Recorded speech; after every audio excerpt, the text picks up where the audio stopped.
Évangile de Jésus-Christ selon saint Matthieu. L'un des 12 apôtres de Jésus, nommé Judas Iscariote, alla trouver les chefs des prêtres et leur dit : « Que voulez-vous me donner si je vous le livre ?» Ils lui proposèrent 30 pièces d'argent. Dès lors, Judas cherchait une occasion favorable pour le livrer. Le premier jour de la fête des pains sans levain, les disciples vinrent dire à Jésus : « Où veux-tu que nous fassions les préparatifs de ton repas pascal ?» Il leur dit : « Allez à la ville, chez un tel, et dites-lui : Le Maître te fait dire : Mon temps est proche. C'est chez toi que je veux célébrer la Pâque avec mes disciples. » Les disciples firent ce que Jésus leur avait prescrit et ils préparèrent la Pâque.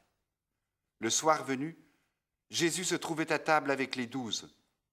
Pendant le repas, il leur déclara : « Amen, je vous le dis, l'un de vous va me livrer. » Profondément attristés, ils se mirent à lui demander l'un après l'autre : « Serait-ce moi, Seigneur ?» Il leur répondit : « Celui qui vient de se servir en même temps que moi, celui-là va me livrer. Le Fils de l'homme s'en va, comme il est écrit à son sujet. Mais malheureux l'homme par qui le Fils de l'homme est livré.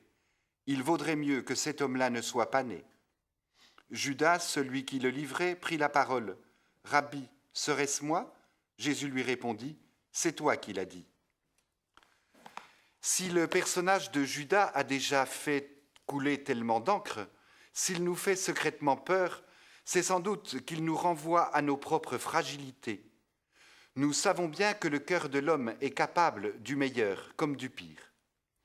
Jésus, lui aussi, sait de quoi le cœur de l'homme est fait, et c'est avec ses disciples qu'il veut célébrer la Pâque. Il n'ignore pourtant pas que l'un d'entre eux va le livrer. La perspective de la trahison n'empêche pas Jésus d'accomplir son œuvre, d'aller jusqu'au bout de sa mission. Célébrer la Pâque revient pour lui à donner sa vie.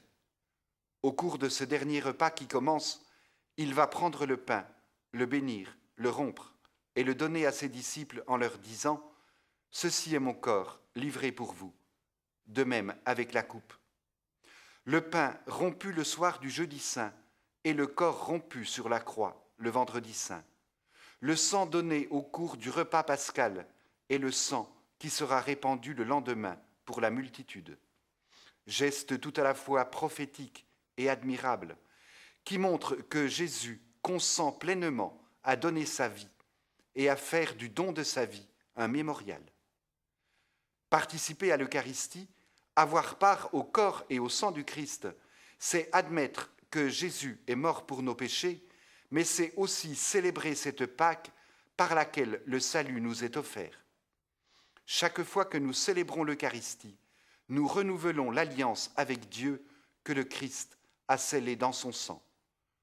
Aujourd'hui encore, le Christ veut célébrer la Pâque avec ses disciples, c'est-à-dire avec nous. Laissons-nous inviter par lui, quelles que soient nos faiblesses, nos fragilités ou même notre péché, comme Pierre, qui a cru que la miséricorde était plus forte que son péché.